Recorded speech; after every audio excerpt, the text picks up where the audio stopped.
So, a friend a few weeks ago emailed me about Christine's call, and so I thought, oh, that's a pretty neat idea. And I never traveled with work because I'm from Vancouver, so it would be a pretty neat experience. And then I looked at the blog that she started, and it showed the view of the space, and it's quite overpowering, I think, to this balcony and exchanges, I guess. It really affects, I think, especially now that I see how like they have windows and all that sort of thing. So I thought, what could I do that could shake up or reimagine this this dynamic that's kind of enforced here. And that would travel well, and that would be a good public piece. And I thought, let's try flags. So that's how we started with them. Most of them are quite durable. They're like waterproof material, whatnot. Initially I thought the flags, the noise would kind of, the noise of the flags waving in the wind would shake up what's happening in the parking lot, because so many of these are just like auto body shops around here. And then I thought materially, what could I provide? I guess if you have a microphone in front of me, I would dare say that my practice or my relationship with material can associate with KitSum's relationship with materials. He's a New York-based artist, I believe. So this project, so it was driven by the logic of the space, as well as the logic of somebody called Gurdjieff. I don't know if I'm saying it right. It's G-U-R-D. I mean, no, G-U-R-D, J-I-E-F-F.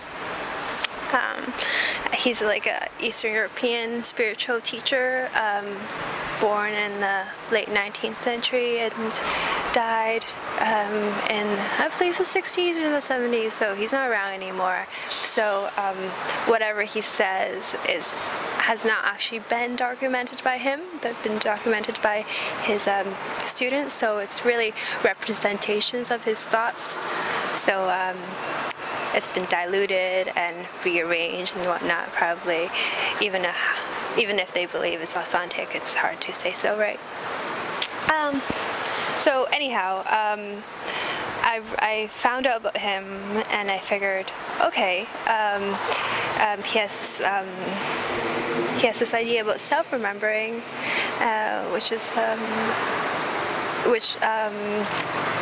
about how to improve yourself by when you're doing a task, instead of doing it and memorizing what as you're doing it and then reflecting on it. You are remembering it as you're doing it, and so apparently it was a really challenging experiment for a lot of students, and so he started by explaining the laws of octave. And the laws of octaves talks about the arrangement of social order. It has like a pretty mathematical formula, I guess. When Gurdjieff was young, he was really enticed by scientific strategies and like the way to limit variables and that sort of thing. Anyhow, so I thought, right, colors and textures, maybe that's what could correlate to his law of octave, because the law of octave, when I was reading about it from the book called In Search of Miraculous. I wonder if it has been made into a film. I don't know. But anyhow, it made a lot of analogies to scales, like musical scales. So like the rate of frequencies move at from note to note, and the rate things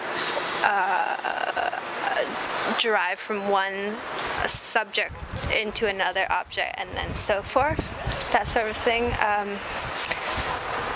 So I thought maybe I could find a parallel with colors and the materials instead of signs, which seems like a pretty immediate thing to do with flags, because flags a lot of times are read singularly. So I thought, okay, well, I want to do 8, and I want to make them as a palette, like so that they could be seen as an arrangement as well, and not individually, or not just individually.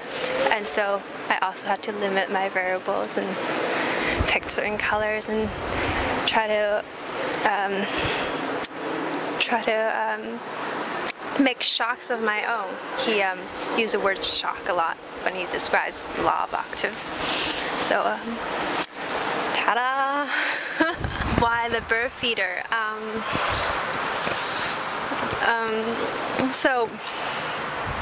So if you imagine the scale, again, go back to that analogy. If you imagine the scale do, re, mi, between mi and fa, so between the third and fourth note, the third and fourth note, there isn't a black key. There isn't a sharp or a flat. So in order to well, this is my understanding of it. It could be very wrong.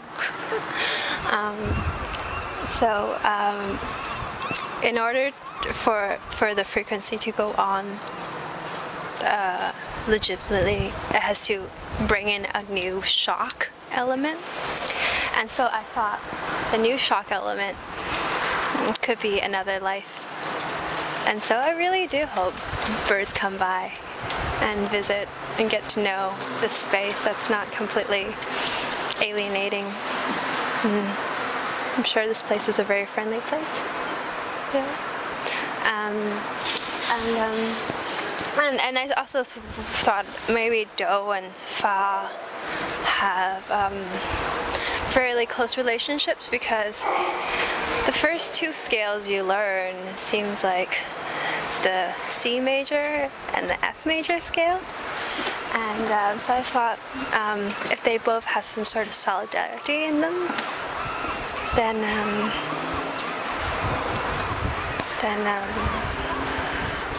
they're good, at least in my head.